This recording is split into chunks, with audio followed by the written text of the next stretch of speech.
So Dr. Flemmings, welcome to HIMSS 24 Orlando. No secret, we've spoken before, but not about this. But I wanted to first kind of kick things off if you could tell our audience a little bit about your work at Oracle Health and what you do. Well, I am the Industry Executive Director for Healthcare and Market Development in North America Cloud Infrastructure at Oracle. That was what, about 12 words? Yes. So big title, meaning that I am the clinician and the physician strategist that helps to make certain that our clients' needs and our patients' needs are met. Yep. So I bridge especially between sales and the customer challenge, whatever that may be, and say, this is the issue. These are the challenges, these are the problems, these are the steps we need to take. Let's consider this technology over here to solve this issue over there. A lot of fun, love it. Now, providers are struggling, and there's no shortage of technology being thrown at providers, and it seems to have created just more problems than it's created solutions. So I'm curious, from your vantage point, you come from a background in practicing medicine. How does technology help these providers who are dealing with burnout? I will start with, I come from the early ages of paper, where you wrote wherever on the paper and you hopefully were able to find what you wrote and, God forbid, 5 years later, figure out what it said because it had faded. Coming into technology, what the advantage is that now being a digital record, the information's there. Yep. It's able to be captured, it's able to be pulled into different areas and resources, it's able to be analyzed and insights driven. That's beautiful. I'm also here to say, though, that burnout's not new. I started practicing medicine back in the 80s, and I have lost a lot of talented friends to burnout, even before the digital medical record. Where do we have an advantage? We have, I think, even more than just an advantage. It's incumbent upon us all as an industry to drive efficiency in the workflows, outside of the workflows, make it more intuitive, make it something that happens as a byproduct of what I do in my day-to-day, not force me to go and push more buttons or log in over here. So the possibility is finally getting the providers back to that sanctity of that patient-physician, patient-nurse, patient-RT relationship that the technology had gotten in the way of.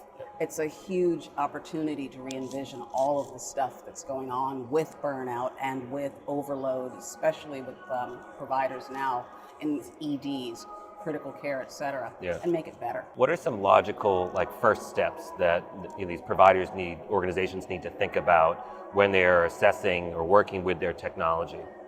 I think starting and reverse engineering is key. So what is the goal? Are you trying to add efficiency in, say, a peri-op workflow? Are you trying to assess the throughput time of a patient in the emergency department? Start with what you're trying to accomplish and then go backwards from there. So I'll be selfish, I'll go ED, that's what I do. For me, the nirvana would be, let's put some AI in there and let's start capturing the data that sits within the EHR, all of those timestamps, and really dial in on how long does it take after that patient gets there by EMS to get their CAT scan done to make certain if they have a head bleed or not. Do they need to be flown somewhere to a neurosurgeon? Potentially, do they need a clot buster to get the clot out of their brain and get back the circulation? Let's really dial in the timelines utilizing the technology to drive the outcomes that the patients deserve. That's where I think we need to be. How do we measure kind of the quality improvement from a sense of the provider satisfaction level? What are we looking for? Obviously, we want work-life balance. We want those surveys to come back saying, I got more satisfaction, I'm spending more time with patients. Are there kind of key indicators of here's a physician or a clinician who's thriving because they're doing X, Y, and Z? I will tell you true. That is a difficult one because it is so different for different people as to what work-life balance means. For me, when I was still in practice, I just retired about 6 months ago because of the demands of the job. And then you went back to work. And then I went back to work. But what it means to me is time outside. I have vitamin D time every day. I live in Southwest Colorado. Gotcha. So every day I need 15 minutes of vitamin D therapy, and I'm usually outside with my dogs. For the equivalent when I was in the emergency department, what I wanted to make certain that my charts were done and I wasn't reliving my shift either that night because I'm still in the emergency department doing my documentation, or worse, 3 days from now when I can't remember what side of the bed I was on and where the belly pain was. You don't want to have a chart that doesn't really capture the essence of the event.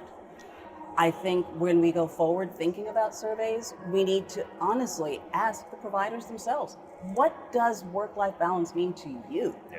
And capture that as opposed to what we think it should mean to them. Much like how we survey patients. With patients also and technology, there's an opportunity now, especially with the technology that we have around AI, to capture a lot of that patient feedback. What does your best life and living it mean to you? What does it mean to you when we talk about preventive health? Are you interested? How could we capture it in a manner that now you say, wellness is a good choice and I can do this and I can help guide my team? I think we need to turn it around and capture the insights. Now, you and I, who were talking before, we're both hopeful people, we're optimistic.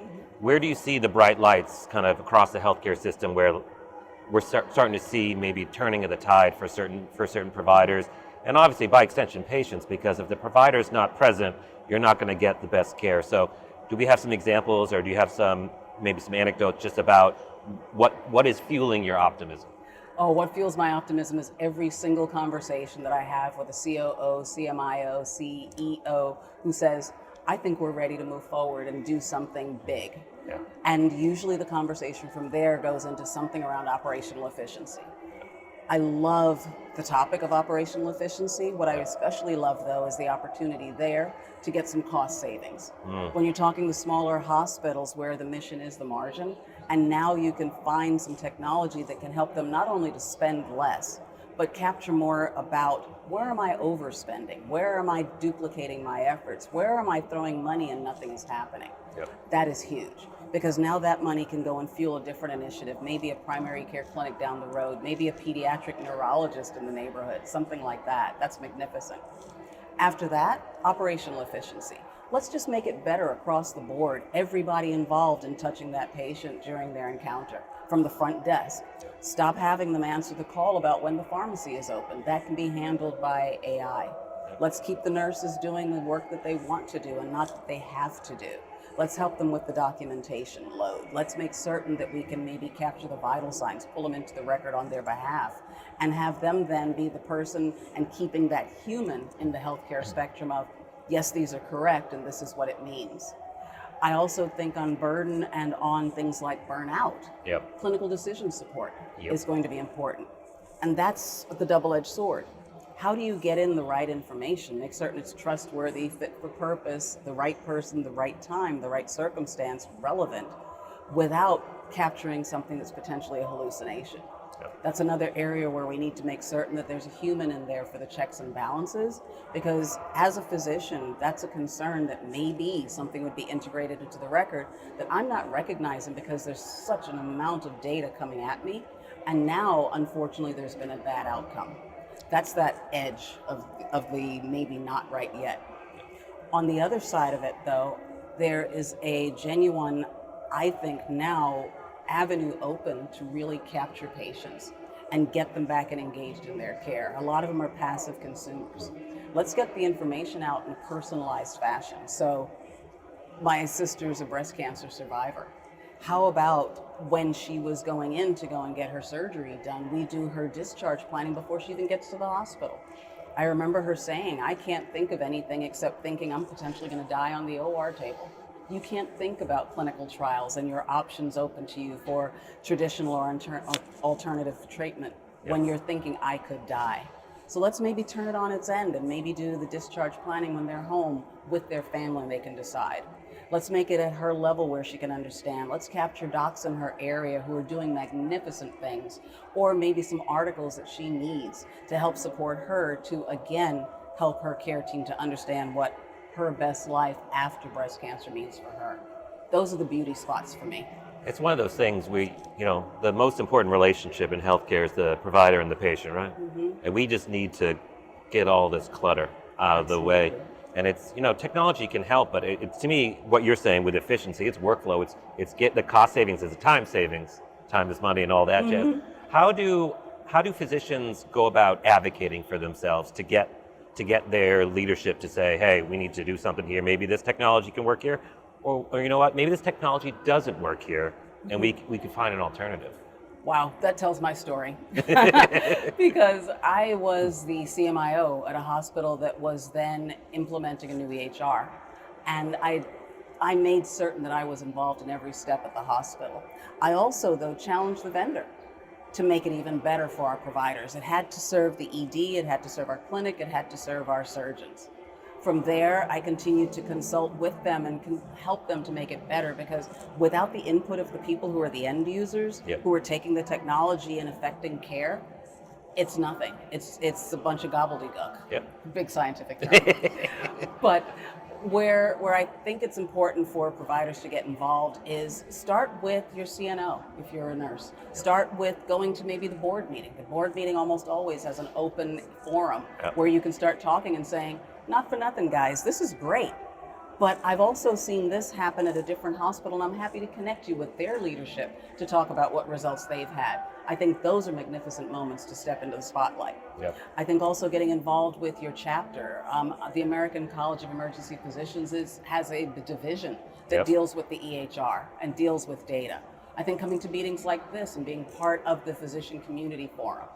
If they are a client in Oracle and Oracle Health, connect with me. I'm happy to navigate the path of wherever you want to go, need to go. I'm actually going to a couple of conferences that have nothing to do with work to support some amazing physician leaders out there who need their voice elevated. And if I can help amplify that, connect on LinkedIn, let's do this. They're people too. Doctors are people too. It's time. Gonna stop and we need to treating them help like each machines. other. Yeah. Well, thank you so much for the time. It was Great really to nice meet talking. you in Great person. to meet you Oh, in my person as well. word. This has been wonderful. Enjoy your conference. You as well. Thank you so for the much. opportunity. Take care. You too.